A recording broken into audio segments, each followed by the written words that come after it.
عزیز طلباء و طالبات، السلام علیکم۔ گلستان اردو چینل میں آپ سب کو خوش آمدید کہتے ہیں اور یہ امید کرتے ہیں کہ اللہ تعالیٰ کے حکم سے آپ سب اپنی اپنی جگہوں میں بخیریت ہوں گے۔ تو آج کی اس ویڈیو میں ہم تذکیر و تانیث کے حوالے سے چند بنیادی اصول بیان کریں گے۔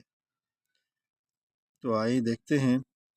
پہلا اصول، تمام دنوں اور مہینوں کے نام مذکر ہیں لیکن جملات یہ مؤنث ہیں۔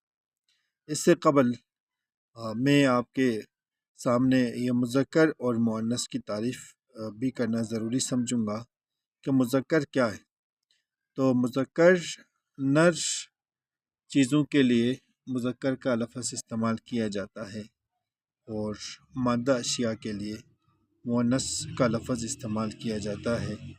نر کی مثال جس طرح ہمارے پاس استاد ہے، اور اسی طرح اس کے مؤنث کے لیے، اس کے مادہ لفظ کے لیے استانی، استاد مذکر کے لیے اور استانی یہ مؤنث کے لیے استعمال کیا جاتا ہے۔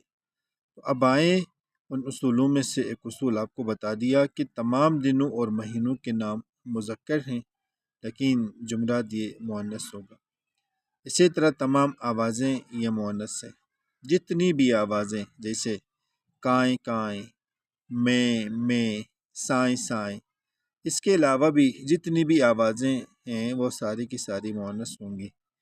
زبانوں کے نام ہمیشہ مؤنث بولے جاتے ہیں جیسے اردو، عربی، انگریزی، فارسی، پنجابی، پشتو، سندھی، ہندی وغیرہ وغیرہ۔ جتنی بھی زبانیں ہیں سب زبانیں مؤنث بولی جائیں گی۔ تمام نمازوں کے نام مؤنث ہے جیسے فجر، ظہر، عصر، مغرب، عشاء، نماز جنازہ وغیرہ وغیرہ۔ اور دھاتوں اور جواہرات کے نام مذکر ہوں گے جیسے سونا ہے، لوہا ہے، تانبا وغیرہ، لیکن چاندی اور قلعی یہ مؤنث کہلائیں گے، چاندی اور قلعی۔ اسی طرح تمام سیاروں کے نام مذکر ہیں جیسے سورج ہے، چاند ہے، مشتری ہے، عطارد ہے، لیکن زمین کو مؤنث بولا جاتا ہے۔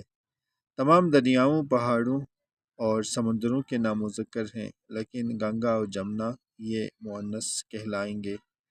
اسی طرح تمام ملکوں، شہروں اور بر اعظموں کے نام مذکر ہیں جیسے لاہور، پاکستان، ایشیا، البتہ دلی کو